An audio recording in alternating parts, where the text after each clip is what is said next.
بسم اللہ الرحمن الرحیم۔ بسم اللہ الرحمن الرحیم، الحمدللہ رب العالمین والصلاة والسلام علی رسولہ محمد وآلہ واصحابہ اجمعین، اما بعد۔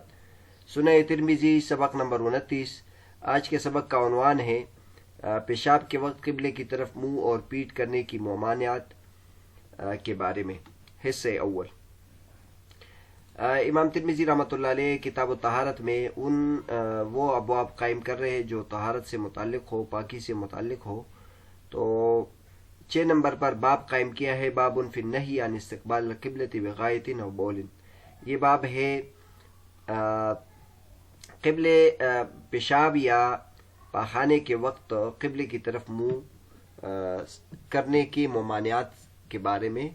باب۔ اور اس کے بعد ایک دوسرا باب بھی باندھا ہے جس میں باب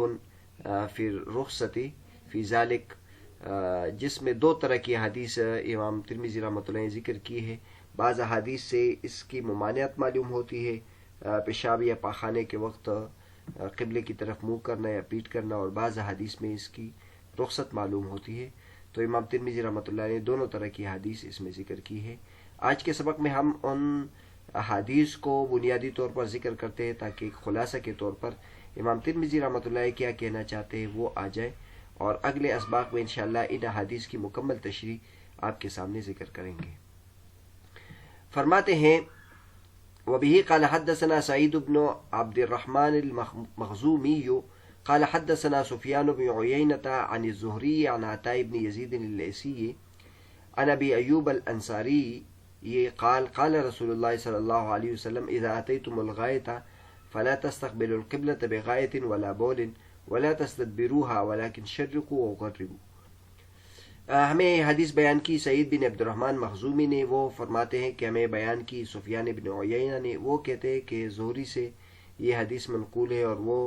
کہتے ہیں کہ عطاء بن یزید لیثی سے یہ حدیث منقول ہے، اور وہ ابو ایوب انصاری رضی اللہ عنہ سے حدیث نقل کرتے ہیں کہ نبی کریم صلی اللہ علیہ وسلم نے فرمایا کہ جب تم بیت الخلاء ہو تو قبلے کی طرف نہ منہ کرو پیشاب کے وقت، اور نہ پاخانے کے وقت، اور نہ پیشاب کے وقت، اور نہ اس کی طرف پھیٹ کرو، بلکہ مشرق کی طرف منہ کرو یا مغرب کی طرف منہ کرو۔ ابو ایوب انصاری رضی اللہ تعالیٰ عنہ فرماتے ہیں کہ ہم قال ابو ایوب فقدمنا الشام فوجدنا مراحیض قد بنیت مستقبل القبلة فننحرف عنها ونستغفر اللہ۔ ابو ایوب انصاری رضی اللہ عنہ فرماتے ہیں کہ ہم شام آئے تو ہم نے وہاں ایسے بیت الخلاء دیکھے جو قبلے کی طرف بنے ہوئے تھے، تو ہم اس سے منہ موڑ کر پیشاب کرتے تھے اور پھر استغفار بھی کرتے تھے۔ اس کے بعد امام ترمذی رحمۃ اللہ فرماتے ہیں وفی الباب عن عبداللہ ابن الحارث ابن جز الزبیدی ومعقل ابن ابی الحیثم ویقال معقل ابن ابی معقل وابی امامة وابی ہریرة وسہل ابن حنیف قال ابو عیسیٰ حدیث ابی ایوب احسن شیء فی هذا الباب واصح، وابو ایوب اسمه خالد بن زید والزہری اسمه محمد بن مسلم ابن عبید اللہ ابن شہاب الزہری وکنیته ابو بکر۔ اس باب میں حدیث منقول ہے عبداللہ بن حارث بن جز زبیدی رضی اللہ تعالیٰ عنہ سے، اور معقل بن ابی حیثم رضی اللہ تعالیٰ عنہ سے، اور ان کو معقل بن ابی معقل بھی کہا جاتا ہے، اور ابو امامہ رضی اللہ عنہ سے بھی حدیث منقول ہے، اور ابو ہریرہ رضی اللہ عنہ سے بھی حدیث منقول ہے، اور سہل ابن حنیف رضی اللہ عنہ سے بھی حدیث منقول ہے۔ امام ترمذی رحمۃ اللہ فرماتے ہیں کہ ابو ایوب انصاری رضی اللہ عنہ کی جو حدیث ہے وہ اس باب میں سب سے زیادہ اچھی ہے اور سب سے زیادہ اصح ہے۔ اور ابو ایوب انصاری رضی اللہ عنہ کا نام خالد بن زید ہے، اور زہری کا نام محمد بن مسلم بن عبید اللہ بن شہاب زہری ہے، اور ان کی کنیت ابو بکر ہے۔ آگے فرماتے ہیں امام ترمذی رحمۃ اللہ علیہ قال ابو الولید المکی قال ابو عبداللہ الشافعی وانما معنى قول النبی صلی اللہ علیہ وسلم لا تستقبلوا القبلة بغائط ولا بول ولا تستدبروها انما هذا في الفيافي، فاما في الكنف المبنية له رخصة في ان يستقبلها، وهكذا قال اسحاق بن ابراہیم۔ وقال احمد بن حنبل إنما الرخصة من النبي صلى الله عليه وسلم في استدبار القبلة بغاية أو بول، فأما استقبال القبلة فلا يستقبلها، كأنه لم ير في الصحراء ولا في الكنيف أن يستقبل القبلة۔ ابو الولید مکی کہتے ہیں کہ امام شافعی رحمۃ اللہ علیہ فرماتے ہیں کہ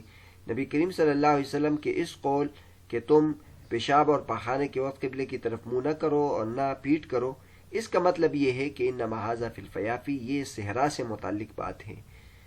جہاں تک وہ بیت الخلاء جو اس کے لیے بنائے گئے ہیں تو اس میں رخصت ہے، اس میں اس شخص کے لیے رخصت ہے کہ وہ اس کی قبلے کی طرف منہ کرے، یعنی اس میں اس کے لیے اجازت ہے کہ وہ قبلے کی طرف منہ کرے۔ یہی بات اسحاق بن ابراہیم بن راہوے نے بھی کی ہے، اور امام احمد بن حنبل رحمۃ اللہ علیہ فرماتے ہیں کہ نبی کریم صلی اللہ علیہ وسلم کی طرف سے جو اجازت ہے وہ قبلے کی طرف پیٹ کرنے میں ہے، یعنی پیشاب کرنے میں یا پاخانہ کرنے میں۔ جہاں تک منہ کرنے کی بات ہے تو قبلے کی طرف منہ نہیں کرے گا۔ تو گویا امام احمد رحمۃ اللہ علیہ صحرا میں بھی اور بیت الخلاء جو آبادی میں بنے ہوئے ہیں اس میں وہ قبلے کی طرف منہ کرنے کے جواز کے قائل نہیں ہے۔ پچھلے باب میں امام ترمذی رحمۃ اللہ علیہ نے وہ حدیث ذکر کی جو قبلے کی طرف پیشاب کے وقت اور پاخانے کے وقت قبلے کی طرف منہ کرنے اور پیٹ کرنے کی ممانعت سے متعلق ہی۔ اس کے بعد امام ترمذی رحمۃ اللہ علیہ اس کے بالمقابل باب باندھ رہے باب الرخصۃ فی ذالک، یہ باب ہے ان حدیث میں جو اس بارے میں جواز اور رخصت نقل کرتی ہے۔ وبہ قال، اور یہ امام ترمذی رحمۃ اللہ کی عادت ہے کہ امام ترمذی رحمۃ اللہ علیہ دو طرح کی احادیث اگر مروی ہو تو دونوں طرح کی احادیث ذکر کرتے ہیں، ان کے لیے باب قائم کرتے ہیں۔ وبه قال حدثنا محمد بن بشار ومحمد بن المثنى قال حدثنا وهب بن جرير قال حدثنا أبي عن محمد بن إسحاق عن أبان بن صالح عن مجاهد عن جابر بن عبد الله رضي الله عنهما قال نهى النبي صلى الله عليه وسلم أن تستقبل القبلة ببول فرأيته قبل أن يقبض بعام يستقبلها۔ ہمیں حدیث بیان کی محمد بن بشار نے اور محمد بن المثنى نے، یہ دونوں حضرات کہتے ہیں کہ ہمیں حدیث بیان کی وہب بن جریر نے، یہ کہتے ہیں کہ مجھ سے میرے والد نے حدیث بیان کی، اور وہ محمد بن اسحاق سے نقل کرتے اور وہ ابان بن صالح سے نقل کرتے اور وہ مجاہد رحمۃ اللہ سے نقل کرتے اور وہ جابر بن عبداللہ رضی اللہ عنہما سے نقل کرتے ہیں کہ نبی کریم صلی اللہ علیہ وسلم نے پیشاب کے وقت قبلے کی طرف منہ کرنے سے ہمیں منع کیا تھا، لیکن میں نے نبی کریم صلی اللہ علیہ وسلم کو وفات سے پہلے دیکھا تھا، 1 سال پہلے، کہ نبی کریم صلی اللہ علیہ وسلم قبلے کی طرف منہ کر کے پیشاب کرتے تھے۔ امام ترمذی رحمۃ اللہ فرماتے ہیں کہ اس باب میں ابو قتادہ رضی اللہ تعالیٰ عنہ اور عائشہ رضی اللہ تعالیٰ عنہ اور عمار رضی اللہ تعالیٰ عنہ سے بھی حدیث منقول ہے، اور امام ترمذی رحمۃ اللہ فرماتے ہیں کہ اس باب میں البتہ جابر رضی اللہ عنہ کی حدیث حسن ہے اور غریب ہے۔ اس کے بعد امام ترمذی رحمۃ اللہ فرماتے ہیں وقد روا هذا الحديث ابن لهيعة عن ابي الزبير عن جابر عن ابي قتادة انه راى النبي صلى الله عليه وسلم يبول مستقبل القبلة، اخبرنا بذلك قتيبة قال حدثنا ابن لهيعة، وحديث جابر عن النبي صلى الله عليه وسلم اصح من حديث ابن لهيعة، وابن لهيعة ضعيف عند اهل الحديث، ضعفه يحيى بن سعيد القطان وغيره۔ امام ترمذی رحمۃ اللہ فرماتے کہ یہ حدیث ابن لہیعہ نے بھی روایت کی ہے ابو زبیر سے، اور وہ جابر سے نقل کرتے اور وہ ابو قتادہ سے نقل کرتے کہ انہوں نے بھی نبی کریم صلی اللہ علیہ وسلم کو دیکھا کہ قبلے کی طرف منہ کر کے پیشاب کر رہے تھے۔ ہمیں یہ حدیث بیان کی قتیبہ نے، اور وہ کہتے کہ ہمیں بیان کی ابن لہیعہ نے، اور جابر رضی اللہ تعالیٰ کی نبی کریم صلی اللہ علیہ وسلم کی سے جو حدیث ہے وہ ابن لہیعہ کی حدیث سے زیادہ صحیح ہے۔ ابن لہیعہ جو ہے محدثین کے نزدیک ضعیف ہے، اور یہی ابن سعید القطان وغیرہ محدثین نے ان کی تضعیف کی ہے۔ اس کے بعد امام ترمذی رحمۃ اللہ علیہ فرماتے ہیں وبه قال حدثنا حماد قال حناد قال حدثنا عبدة بن سليمان عن عبيد الله بن عمر عن محمد بن يحيى بن حبان عن عمه واسع بن حبان عن ابن عمر قال رقيت يوما على بيت حفصة فرأيت النبي صلی اللہ علیہ وسلم على حاجته مستقبل الشام مستدبر الكعبة هذا حدیث حسن صحیح. کہتے ہیں ہمیں حدیث بیان کی حناد ہیں، وہ کہتے ہیں ہمیں حدیث بیان کی عبدہ بن سلیمان نے، اور وہ عبید اللہ بن عمر سے نقل کرتے ہیں، اور وہ محمد بن یحییٰ بن حبان سے نقل کرتے ہیں، اور وہ اپنے چچا واسع بن حبان سے نقل کرتے ہیں، اور وہ عبداللہ بن عمر رضی اللہ تعالیٰ عنہ سے نقل کرتے ہیں کہ میں ایک دن حفصہ رضی اللہ تعالیٰ عنہ کے گھر پر چڑھا تو میں نے نبی کریم صلی اللہ علیہ وسلم کو دیکھا کہ وہ قضاء حاجت فرما رہے تھے، شام کی طرف منہ کیا ہوا تھا اور کعبے کی طرف پیٹ کی ہوئی تھی. امام ترمذی رحمۃ اللہ فرماتے ہیں کہ یہ حدیث حسن ہے اور صحیح ہے. تو بہرحال چونکہ اس مسئلے سے متعلق حدیثی اور فقہی مسائل پیچیدہ مسائل ہے، اس لیے سب سے پہلے آپ کے سامنے امام ترمذی رحمۃ اللہ علیہ کی عبارت آپ کے سامنے کی، تاکہ براہ راست سب سے پہلے امام ترمذی رحمۃ اللہ علیہ کی عبارت کو سمجھے، اور اس کے بعد محدثین نے اور فقہاء نے جو اس کی تشریح کی ہے وہ آپ کے سامنے ذکر کرتے ہیں. اگر دیکھ لیں امام ترمذی رحمۃ اللہ نے سب سے پہلے باب قائم کیا اور اس میں وہ حدیث ذکر کر دی جو قبلے کی طرف پیشاب پخانے کے وقت مطلقاً ممانعت کی حدیث تھی، اور وہ حدیث ابو ایوب انصاری رضی اللہ تعالیٰ عنہ کی اگرچہ دیگر حضرات سے بھی منقول ہے جیسے امام ترمذی رحمۃ اللہ علیہ نے فرمایا، لیکن امام ترمذی رحمۃ اللہ علیہ نے ابو ایوب انصاری رضی اللہ عنہ کی حدیث اس لیے ذکر کی کہ وہ سب سے زیادہ صحیح ہے. اور اس میں نبی کریم صلی اللہ علیہ وسلم نے فرمایا کہ جب تم بیت الخلاء جاؤ تو نہ قبلے کی طرف منہ کرو اور نہ قبلے کی طرف منہ کرو اور نہ پیٹھ کرو، بلکہ مشرق اور مغرب کی طرف کرو. اور یہ مدینہ منورہ کے لحاظ سے ہیں، کیونکہ مدینہ منورہ میں جو کعبہ تھا وہ جنوب کی طرف ہے، تو مشرق اور مغرب کی طرف پیشاب کرنے سے نہ پیٹ آئے گی اور نہ منہ آئے گا، تو اس لیے حضور صلی اللہ علیہ وسلم نے یہ فرمایا. اس کے بعد ابو ایوب انصاری رضی اللہ عنہ اپنا عمل بیان فرما رہے ہیں کہ جب ہم شام گئے تو ہم نے وہاں ایسے بیت الخلاء دیکھے جو قبلے کی طرف بنے ہوئے تھے، تو چونکہ نبی کریم صلی اللہ علیہ وسلم نے ہم کو منع کیا تھا تو اس لیے ہم اس میں پیشاب تو کرتے تھے، لیکن پیشاب کرتے ہوئے تھوڑے سے ٹیڑھے بیٹھتے تھے تاکہ کعبہ کی طرف پیٹ نہ ہو یا منہ نہ ہو. تو اور چونکہ پیٹ کر کے ہم بیٹھتے تھے تو ہو سکتا ہے کہ کچھ گناہ ملے، تو اس لیے ہم اس پہ استغفار بھی کرتے تھے.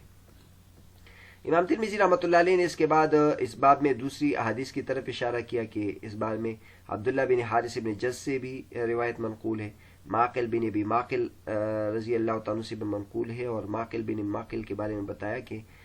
ان کو معقل بن ابی حیثم بھی کہتے ہیں اور معقل بن ابی معقل بھی کہتے ہیں. اس طرح ابو امامہ رضی اللہ تعالیٰ، ابو ہریرہ رضی اللہ تعالیٰ، سہل بن حنیف رضی اللہ تعالیٰ سے بھی حدیث منقول ہے.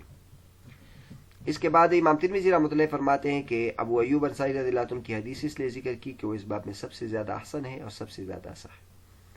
پھر اس کے بعد ابو ایوب کا نام ذکر کیا کہ ان کا نام خالد بن زید ہے. زہری کا نام ذکر کیا کہ محمد بن مسلم بن عبید اللہ بن شہاب زہری، اور ان کی کنیت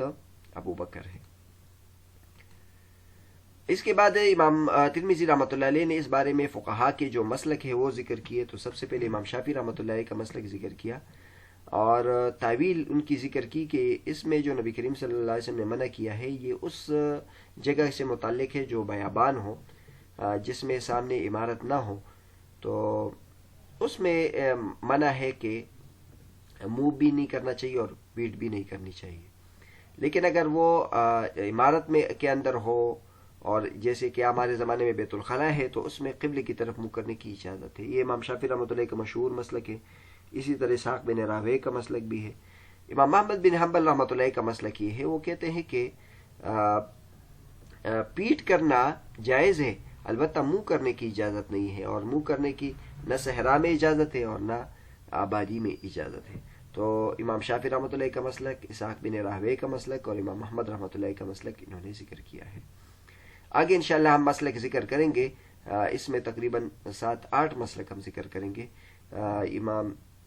احناف کا مسلک اس میں مشہور ہے، اور یہ جمہور کا مسلک ہے کہ صحرا ہو یا آبادی ہو، دونوں جگہوں میں نہ پیٹ کرنا جائز ہے اور نہ منہ کرنا جائز ہے.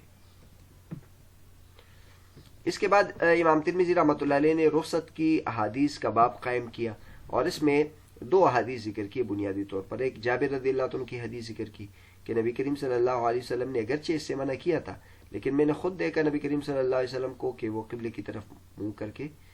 پیشاب کر رہے تھے, تو اس سے معلوم ہوا کہ وہ حکم منسوخ ہو گیا ہے نبی کریم صلی اللہ علیہ وسلم نے, اور بعد میں اس کی اجازت دی ہے. اور اس طرح کے احادیث میں امام ترمذی رحمۃ اللہ فرماتے کہ یہ ابو قتادہ سے بھی منقول ہے, اور عائشہ رضی اللہ تعالیٰ عنہ اور عمار رضی اللہ تعالیٰ عنہم ان سب حضرات سے یہ حدیث منقول ہے, لیکن جابر رضی اللہ عنہ کی حدیث اس باب میں حسن اور غریب ہے. انشاءاللہ آگے ان حدیثوں کے بارے میں کلام مستقل آ جائے گا. اس کے بعد یہ فرمایا ہے کہ جابر رضی اللہ عنہ کی جو حدیث ہے اس کو اب ابن لہیعہ نے بھی روایت کیا ہے, اور ابن لہیعہ پر کلام کیا کہ ابن لہیعہ کو محدثین نے ضعیف قرار دیا ہے. لہذا اوپر کی جو حدیث جو ابن لہیعہ سے کی روایت نہیں ہے وہ حدیث وہ سند زیادہ صحیح ہے اس کے بنسبت. اس کے بعد رخصت سے متعلق دوسری حدیث حضرت ابن عمر رضی اللہ عنہ سے نقل کی ہے کہ ابن عمر رضی اللہ عنہ فرماتے ہیں کہ میں نبی کریم صلی اللہ علیہ وسلم کو دیکھا کہ وہ قبلے کی طرف پیٹ کر کے پیشاب کر رہے تھے, اور اس پر حکم لگائے کہ یہ حدیث حسن و صحیح ہے. تو گویا اس حدیث سے معلوم ہوا کہ قبلے کی طرف پیٹ کر کے بھی پیشاب کرنا جائز ہے. تو یہ امام ترمذی رحمۃ اللہ علیہ کی احادیث تھی, یہ آپ کے سامنے ذکر کی. انشاءاللہ اس سے متعلق جو فقہی اور حدیثی مباحث ہیں وہ اگلے اسباق میں ذکر کریں گے. انشاءاللہ ان کو کئی اسباق میں یہ بحث ذکر کریں گے.